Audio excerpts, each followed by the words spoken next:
الحمد لله رب العالمين الرحمن الرحيم مالك يوم الدين والصلاة والسلام على إمام الأنبياء والمرسلين أكرم الأولين والآخرين قائد الغر المحجلين المبعوث رحمة للعالمين وخاتم النبيين وعلى آله الطيبين وأصحابه الطاهرين ومن تبعهم بالإيمان والإحسان إلى يوم الدين.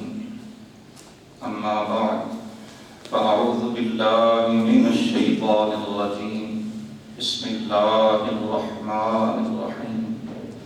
يا أيها الذين آمنوا إذا نودي للصلاة من يوم الجمعة فاسعوا إلى ذكر الله وذروا البيع ذلكم خير لكم إن كنتم تعلمون.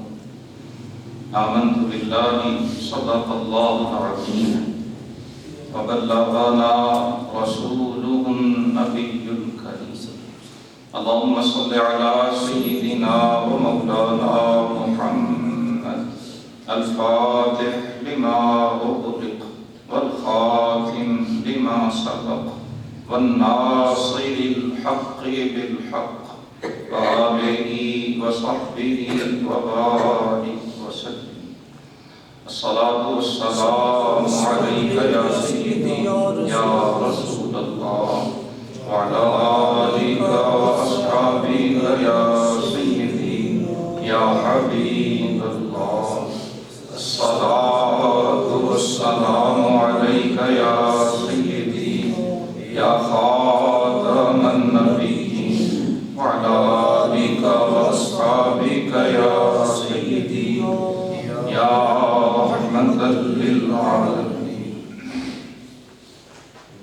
مندرجہ قابل احترام معززین کرام، آج کے خطبہ جمعہ میں ہم خطبہ جمعہ ہی سے متعلق اور نماز جمعہ سے متعلق چند مسائل کو سمجھنے کی کوشش کریں.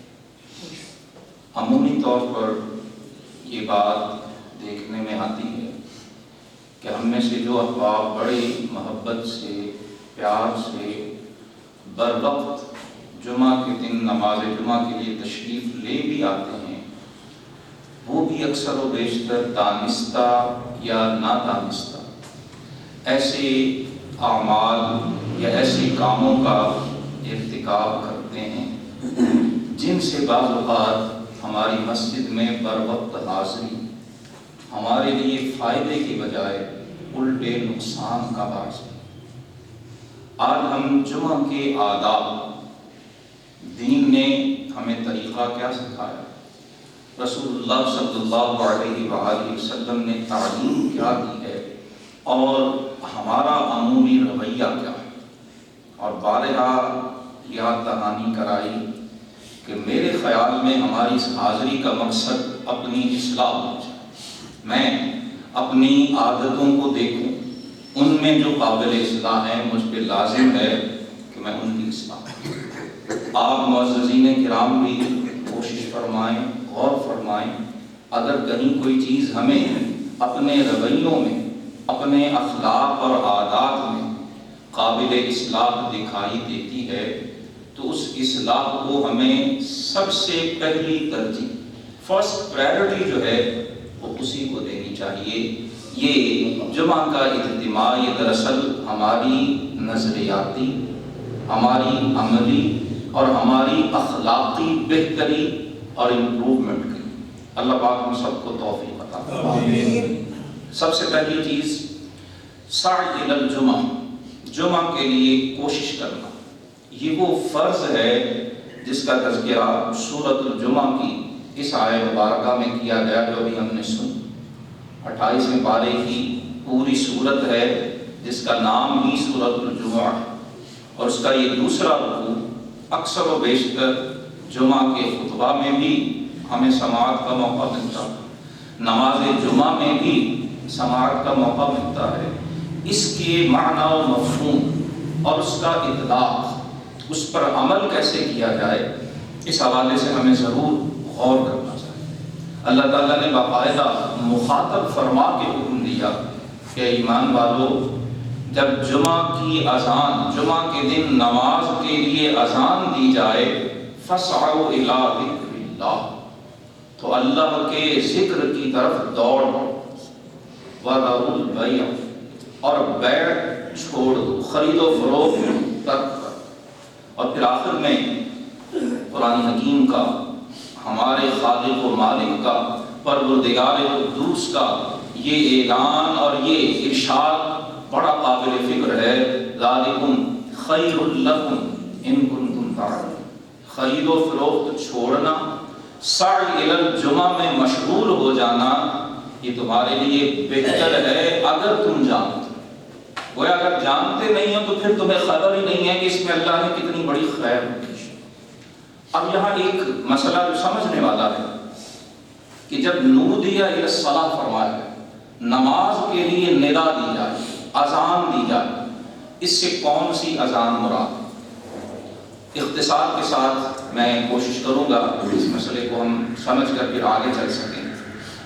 مفسرین نے، فقہاء نے، علماء نے بڑی وضاحت سے لکھا ہے کہ زمانہ نبوی میں، زمانہ صدیقی میں اور زمانہ فاروقی میں جمعۃ المبارک کی ایک ہی اذان ہوا کرتی، جو اب ہمارے ہاں خطبہ کے وقت دی جاتی ہے، جس کے بعد عربی خطبہ شروع ہوتا ہے۔ رسول اللہ کے زمانہ قریب میں وہی اذان ہوتی تھی، اس کے بعد رسول اللہ صلی اللہ علیہ وسلم خطبہ ارشاد فرماتے اور نماز پڑھ لیتے۔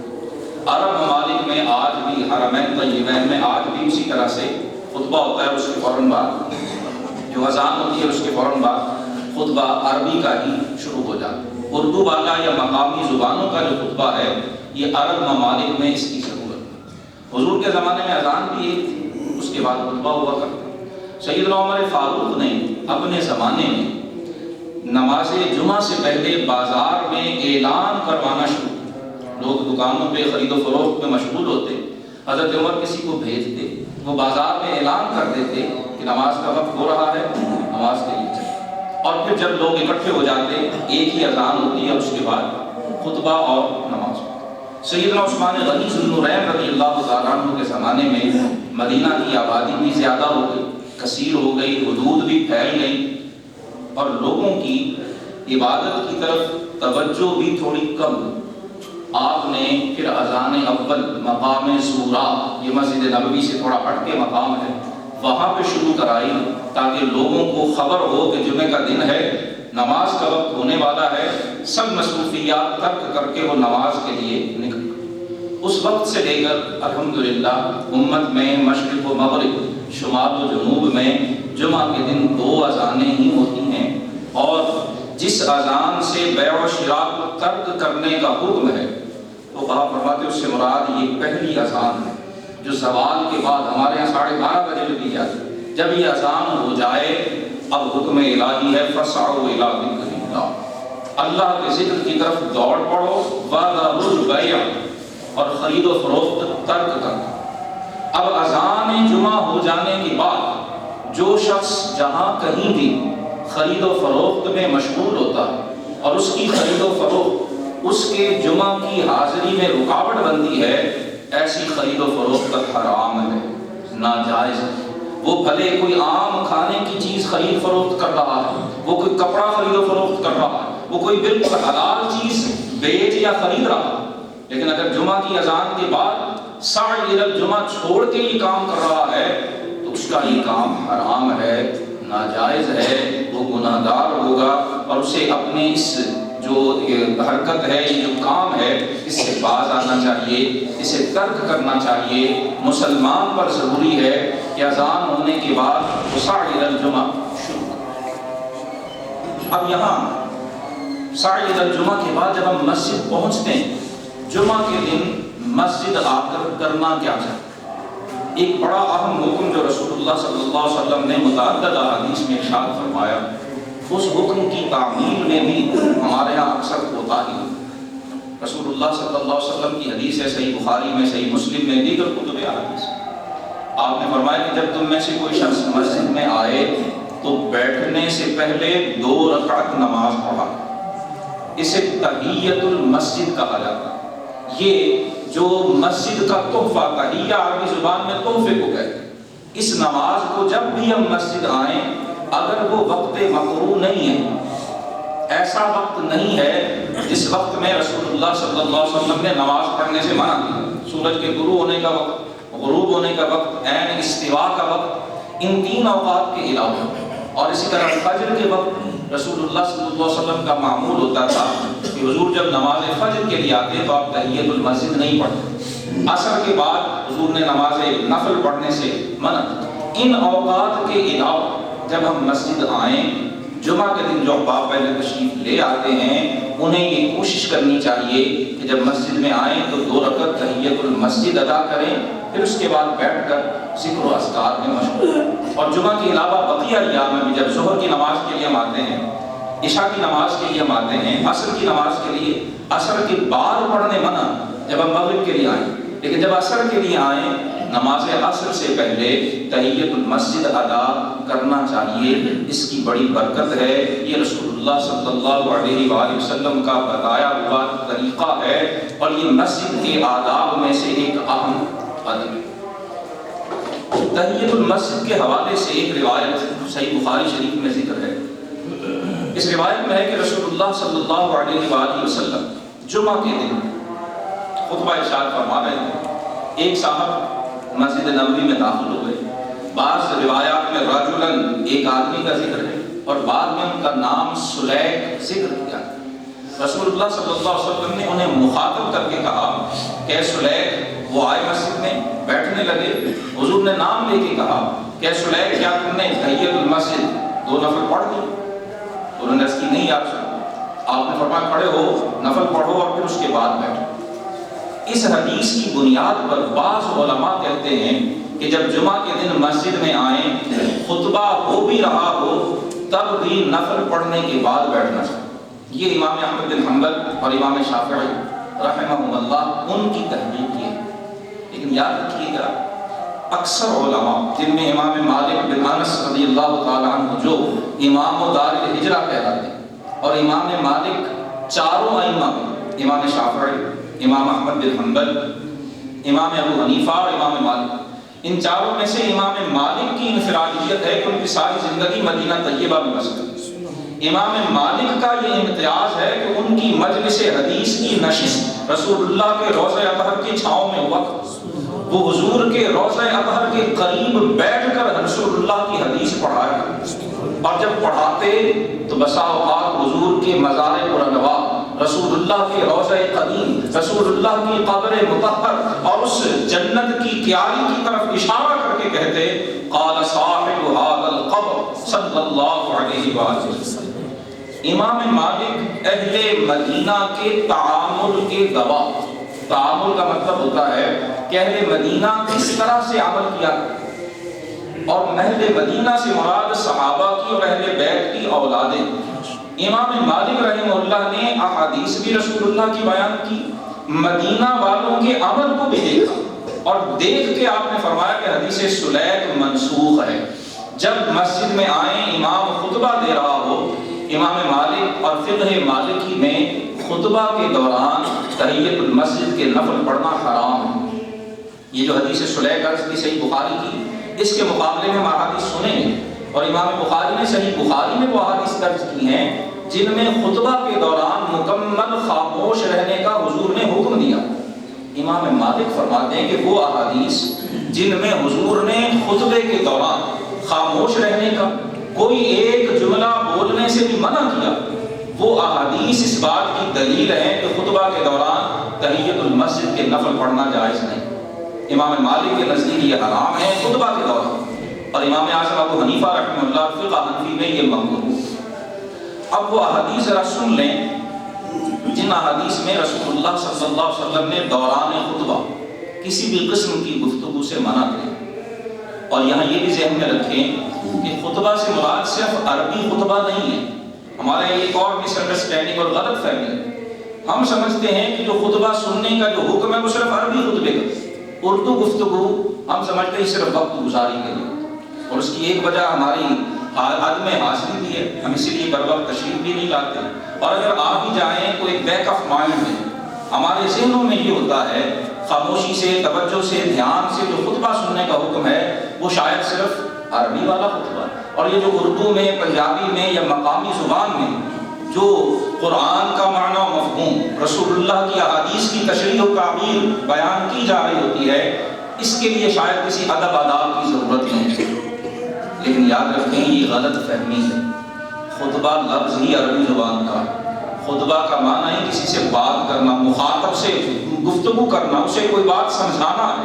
رسول اللہ صلی اللہ علیہ وسلم کے زمانہ کریم میں لینگویج بیریئر نہیں تھا، رسول اللہ کی زبان کریم بھی عربی ہے، سامعین بھی عربی زبان سمجھتے تھے، حضور عربی میں ہی خطبہ ارشاد، جیسے آج عرض کیا عرب ممالک، ہمارے ہاں اکثریت ہم عربی زبان سے آشنا نہیں ہیں، اس لیے عربی کا خطبہ وہ سنت نبویہ کو جاری رکھنے کے لیے وہ عربی میں کلمات کہے جاتے ہیں، مگر جو دین کا فہم ہے، جو مسائل کی تشریح ہے، جو ہماری عملی زندگی سے متعلقہ چیزیں ہیں، اسے اردو میں یا مقامی زبان میں بیان کیا ہے۔